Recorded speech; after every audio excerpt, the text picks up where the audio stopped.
now it's afternoon, huh? Well, he said it himself. A day left.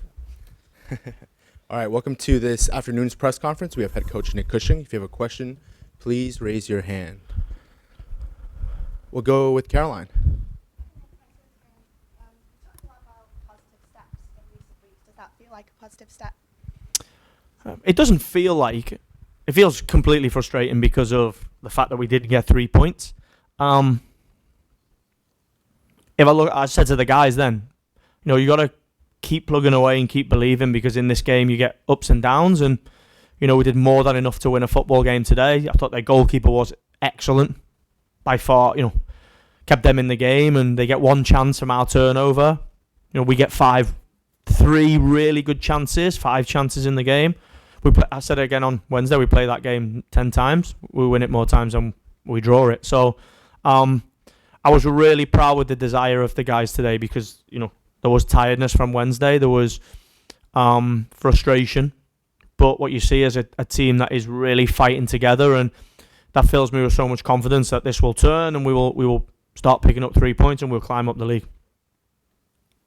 Leo here in the second row.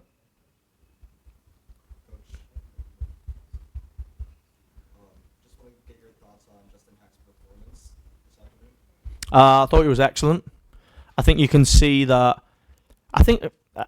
Listen, Justin has been good every time he goes into the team, and for a guy to go into the team and play well, they have to prepare themselves, and they have to be enthusiastic, and they have to be dedicated, and they have to really believe. And that's what we see every time we bring Justin in, and he knows how he has to develop to become a top MLS player, and he's on that path. And I think for us, it's just another area that we should be proud of as a team. Of course, we're super frustrated, but when guys like Justin aren't in the team and the team's not winning, go in and play so well, it's a real sign that the team is together and guys are really working for the team. Just a quick follow-up. Last game, officiating became a big factor in that loss. Just want to get your thoughts on that last-minute red card. Yeah, I think it'll probably get hidden because it didn't impact the result. The disallowed goal, for me, the offside of Miazga, those are huge, and people shine a light on them because they impact the result. This one didn't impact the result, but it's not a red card. It's a really soft one. And I think what confuses me at the coaching staff, and me and Bruce had a conversation in the moment, I'm sure the camera showed it, is that he gives a red card instantly. The VAR then obviously asks him to go and look at it because he feels like it should be downgraded. But he sticks to his guns, and, what disappoints me is it's almost like, I will sit here and take responsibility for our results, and I will admit where I'm not succeeding and areas I'm working at. I think there's a guy there that didn't want to admit that he got one wrong and just doubled down on his decision. But that impacts us because now Kufre's out for a road game, and I feel we see this with the referees quite a lot. I've had no explanation still from Wednesday. I probably won't get an explanation for this. It is one of those things, but it's frustrating. We'll go Rich in the first row and then Alanis in the second row. Coach, I asked the guys in the room if there was a sense of urgency right now in any way. Do you sense that or feel that at all? They say no. A sense of urgency or emergency? Urgency to get, goals on the board. And they said there isn't? They don't feel that. They've sensed they're frustrated, but urgency. I asked them about that. Yeah, your questions confuse me a little bit, but if you ask me, is there a sense of urgency to win? Yeah. Just go watch the game again on the video. And if you don't see a team that's trying to win a football game and you think it's a team that don't show urgency. No. I didn't mean in sense of urgency to win. Sense of urgency to get the win, even though your season is like towards the midpoint right now or so forth, that you have to get those wins to get the points on the board.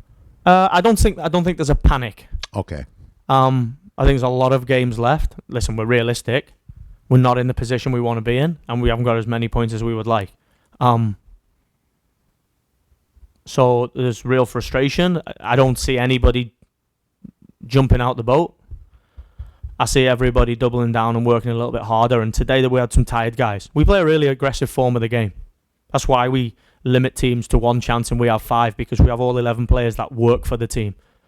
And when you roll from Wednesday to Saturday, you could see the guys. Keaton Parks is dead physically, but he's just fighting for the team. Alfredo Morelos probably should have came off the game earlier because he hasn't played, and he fights for the team. So what I know is, and I've just spoken to guys there, is that the togetherness of the group and the belief in what we're doing is right at the bottom of my worries at the moment. Lannis? Hi, Coach. How are you? I'm okay. I was just going to ask that, what do you feel affected the team's inability to finish today? An incredible performance from their goalkeeper. John? Go ahead, John. So I think at times the human side of things can get lost when viewing a struggling team from an outside perspective. So personally, how are you doing through this tough run of results, and how are the guys and yourself doing emotionally through all this? Yeah, I'm finding it really difficult because if I thought I was failing, I would admit I'm not going to stick to it if I don't think I'm at the level, or I don't feel I've got the respect, or I don't feel I've got the belief, or I don't have the answers to why we're shipping goals or why we're not scoring goals. I take confidence and comfort, one, from the belief of the guys that I see in the locker room, and two, from the performance of the team. I really understand the game, and I have a real passion for the game, and I've watched this game and I study this game every day. And what I see in the last two performances is a team that should win. I don't have the answers why we don't win. I don't think the gods are with us at the moment. But I also think they will be. We play that game 10 times, and listen, if people disagree, I'm okay to debate it. If they don't think we're doing enough to win a football game, or they don't think we're running enough, or they think defensively we're not organised, or if they think offensively we're not creating chances, because ultimately the game is, there's a goal at this end and a goal at this end. And if you do enough to put it in this goal, you win, and if you stop them putting it there, we had 5 goal chances to 1 today. We as a group, we can't do any more other than continue to grind, continue to work, continue to believe, and continue to play this way. Listen, if we stop running, we'll give away more goal chances. If we stop believing in the plan that we train, we won't create any goal chances. The plan today was to obviously create chances, keep Carlos Gil quiet, and make sure that we don't allow them crosses into the box, and we defend set plays well. I can check everyone apart from putting the ball in their goal. So I understand the frustration. I understand the I'm not blind. I see the crowd. I see it because the supporters and this football team means everything to me. I've been in this organisation for 17 seasons now, and whether it was Manchester City's academy, the women's first team, or New York City, when I was assistant or head coach, it means everything to me to win for those guys. Because, like I said to my team today, we are involved. Football is us. It is in my blood. Football is inside me, and if I wanted to leave, I can't.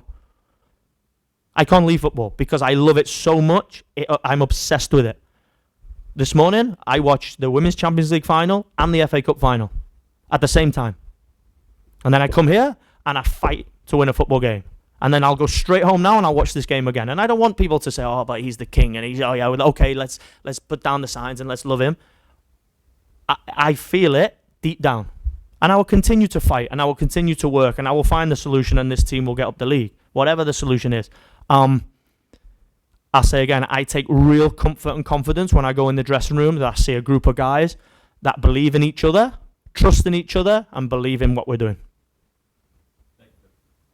Final 2, it's going to be Scott and Joe Tollison. Hey, Coach, thanks for the time in this case. One of the things that I noticed today is a lot of the players were slipping by the game. Justin Hack fell a couple of times, Maxime got hurt, Luis Morales fell, I think, once. Is that any kind of, is it a quirk with just Yankee Stadium, or was it just a quirk with the game, or just any thoughts you may have?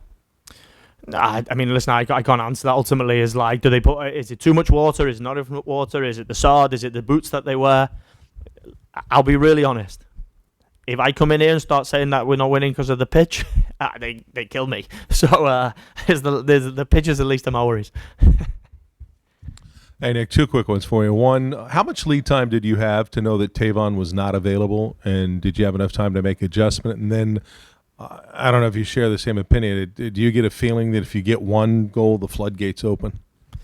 We were notified on Thursday afternoon, so the plan was in place. Justin Hack was, we took Tony Alfaro out the team as well, just because he hasn't played a lot of football. I put Justin Hack down as well. Tactically, we knew that Justin could carry the game. He's a midfield player. He has the ball at his feet. James in the back. You can see in the first half how we probably had more fluidity in just because they're midfield players, not because they're better football players. We just we played with 4 midfield players on the pitch. I remember Tati last year. I speak with him, and I remember Tati last year went all the way through, and this is what I mean about a football club and belief and being behind people. And I had a really, really nice chat with the third rail today, and I really appreciate the support and the confidence and the warmth that they're giving me. And I say, I speak with Tati, and Tati went 9 games without scoring a goal. And you can go back to the game when he scored, and it bounces and it came off his shin pad and went in the goal. It was definitely not a Tati Castellano goal. And then from there, he runs and wins the Golden Boot, and we go on and win. And I don't say we're going to win, but I take comfort in understanding that sometimes in this game, it just doesn't go for you. And in the end, it changes like this, and then everybody forgets, and everybody looks forward, and the team flies. And I don't rely on that, because I believe we have work to do in every area of the game, whether it's building our team, whether it's the maturity, whether it's the build-up, whether it's the pressing, whatever, defending set plays. I will work so hard to make sure this team gets results, and I will guarantee it will get results. But I feel like all we need is that one moment. We need this guy up here to just sprinkle us with a bit of good luck. Great. Thank you, everyone. Thank you, guys. Appreciate it. Thank you.